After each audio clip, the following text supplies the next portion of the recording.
जयपुर से दिल्ली जाने वाली ट्रेन थी। अयान अपनी सीट पर बैठा किताब पढ़ रहा था। रिजर्वेशन डिब्बे में पास ही वाली सीट पर एक लड़की बैठी थी, सिया। उसके चेहरे पर हल्की घबराहट थी, जैसे डर हो कि किसी भी पल टीटी आ जाएगा। वो बार बार पीछे मुड़कर डिब्बे की तरफ देखती, जैसे टीटी के आने का इंतज़ार कर रही हो। उसके पास बस एक छोटा सा बैग था। लग रहा था जनरल डिब्बे में जगह नहीं मिली होगी, इसलिए मजबूरी में रिजर्वेशन डिब्बे में आ बैठी। थोड़ी देर बाद वो खिड़की पर सिर टिकाकर सो गई। अयान उसे चुपके से देखता रहा, पर हर बार खुद को रोक लेता। करीब 1 घंटे बाद टीटी आया, उसे हिलाकर जगाया। कहाँ जाना है बेटा? दिल्ली तक जाना है अंकल। टिकट है? जनरल का है, लेकिन जगह नहीं मिली, इसलिए यहाँ बैठ गई। 500 रुपये का पेनल्टी बनेगा। सिया जेब गई। अंकल, मेरे पास सिर्फ 200 रुपये हैं। अगर आप इजाज़त दें तो मैं अगले स्टेशन पर जनरल में चली जाऊंगी। घर में बहुत परेशानी है। जल्दी में निकलना पड़ा और पैसे रखना भूल गई। इतना कहते कहते उसकी आंखों में आंसू बहने लगे। टीटी कुछ पल चुप रहा, फिर बोला, ठीक है बेटा, जितना है दे दो, बाकी माफ, बैठी रहो। सिया ने जल्दी से 200 रुपये दिए और चुपचाप बैठ गई। टीटी के जाते ही उसने फ़ोन मिलाया। दिल्ली पहुंचते ही स्टेशन पर पैसे का इंतज़ाम करा देना, वरना मैं गांव नहीं पहुंच पाऊंगी। अयान के दिल में अजीब सी बेचैनी थी। उसका रोना, उसकी मासूमियत, सब कुछ उसके दिल को छू गए।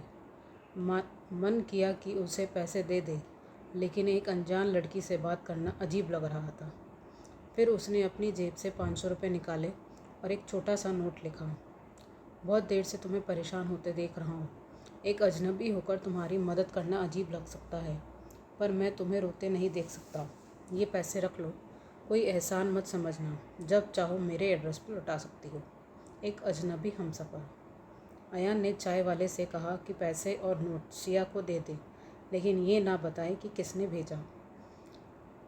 कुछ देर बाद सिया ने नोट पढ़ा, फिर कई बार पीछे मुड़ कर देखने लगी। अयान तब तक मुंह पर चादर डालकर लेट चुका था। थोड़ी देर बाद झांका तो सिया के चेहरे पर हल्की सी मुस्कान थी। वो मुस्कान अयान के दिल पर दर्ज हो गई। कब नींद आई पता नहीं चला। जब आँख खुली तो ट्रेन दिल्ली पहुंच चुकी थी और सिया वहां नहीं थी, लेकिन उसकी सीट पर एक छोटा सा कागज़ पड़ा था। अयान ने जल्दी से उठाकर पढ़ा। थैंक यू मेरे अजनबी हमसफ़र। मेरी माँ आज मुझे छोड़कर चली गई। घर में कोई और नहीं है, इसलिए तुरंत गांव जा रही हूँ। आपके दिए पैसों से मैं उन्हें अंतिम बार देख पाऊँगी। आपसे किया यह एहसान मैं कभी नहीं भूलूंगी। जल्द ही आपके पैसे लौटा दूंगी। तुम्हारी अजनबी हमसफ़र। उस दिन के बाद से अयान रोज़ पोस्टमैन से पूछता, शायद उसका कोई खत आ जाए। 6 महीने बाद उसका खत आया। लिखा था, आपका कर्ज लौटाना चाहती हूँ, लेकिन खत के ज़रिए नहीं, आपसे मिलकर। नीचे मिलने की जगह और तारीख लिखी थी, तुम्हारी अजनबी हमसफ़र। वो जगह दिल्ली का एक शांत सा कैफ़े था। अयान समय से पहले पहुंच गया था। दिल तेज़ धड़क रहा था।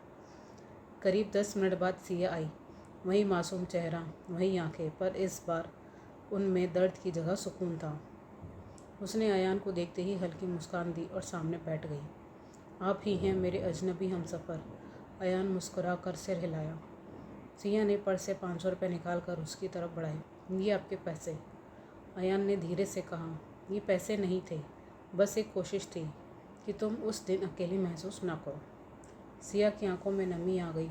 उस दिन अगर आप ना होते तो मैं अपनी माँ का चेहरा आखिरी बार नहीं देख पाती। आपने सिर्फ मदद नहीं की, मेरी ज़िंदगी की सबसे बड़ी ख्वाहिश पूरी की। कुछ देर बाद दोनों खामोश रहे।